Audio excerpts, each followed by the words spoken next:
Today, having received a request from the New South Wales Government and working closely with the Commissioner here and the Premier and, of course, the Minister for Emergency Services here in New South Wales.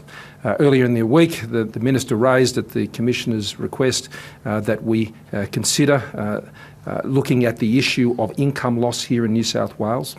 And we have been working on this for some time. The Commonwealth has been working up various options and, importantly, taking our lead from those who are directly responsible for fighting these fires, and that's Shane, that's the Commissioner. And taking advice on the priorities from our states as to where this effort should go and how it should be targeted has been very important. As this is a very prolonged fire season, this is putting additional demands on our firefighters in particular. And it means that the turnouts and the call-outs have been far more extensive than in previous years, going well and beyond and above what is normally expected of those who are engaged in volunteer service. And I've got to say, particularly when I've been outside the cities and seen the impact, particularly in rural communities, on farmers who are dealing with drought during the day and dealing with fires at night and through the afternoon, this is obviously having a very big impact. So we have carefully worked through how best to deal with the issue of income loss that has been suffered as a result of people stepping up to defend their communities and work shoulder to shoulder with those who are seeking to put an end to these fires as quickly as they possibly can. We have drawn on previous experience that has been put in place by the Commonwealth on earlier one-off occasions, and we have developed, I would argue, a more targeted and an even more extensive response.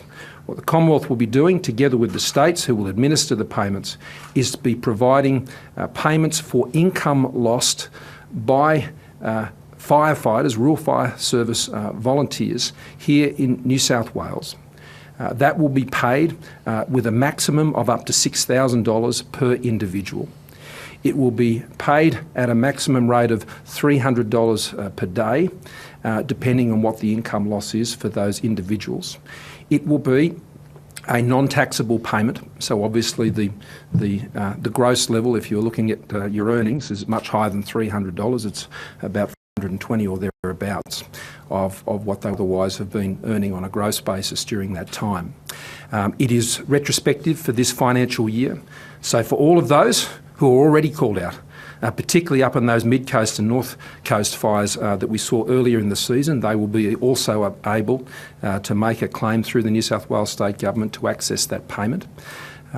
What this basically equates to is around 20 days of emergency services paid leave for self-employed people and for people working for small and medium-sized employers. That represents about 60% nationally of people who work in this country and have employers. And this will be supported through those direct payments on application. I should stress, this isn't about paying volunteers for turning out to fires. That's not what this is about. The volunteer arrangements that exist not just here in New South Wales but all across the country are incredibly important. What this is doing is recognising that in extreme cases like we've seen here in New South Wales, on an advice from the Commissioner, it is necessary to ensure that we can provide this safety net for income loss to ensure that he is in a position to continue to call out this volunteer force and for them to be able to be there on an ongoing basis without suffering ongoing financial loss. This is about helping fight the fires. We will still always have volunteers who will go out and selflessly volunteer, and that is crucial to our firefighting effort, whether it be here in New South Wales or in any other state or territory where these calls are being made. This is about addressing the issue of income loss to enable those, and I would say particularly in rural and regional areas, to farmers, to tradies, to contractors, to others who have been called out day after day after day. Because the fire has been literally lapping at their back door on many occasions, and they've gone out to serve their community.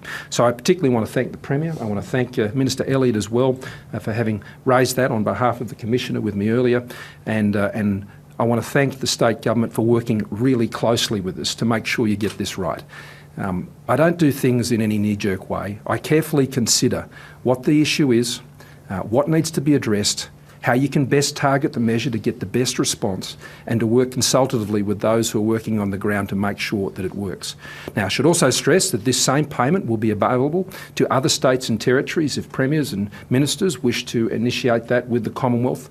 Obviously, the situation in New South Wales is more extreme than it has been in the other states and territories, but I've spoken to the other premiers and spoke to the Queensland Premier in particular last night, and I expect that we'll have a conversation soon about these matters. I'm pleased that the situation in Queensland has significantly been improved, but that doesn't mean that those who suffered income loss earlier in the year in Queensland shouldn't be entitled to this same level of support and recognition of that service. And so I'm sure we'll work through quickly on that. But in this case, we are working specifically with New South Wales at the direct request of the Commissioner. I want to thank him again for raising these issues. And as issues continue to be raised, we'll continue to make decisions, we'll continue to make responses.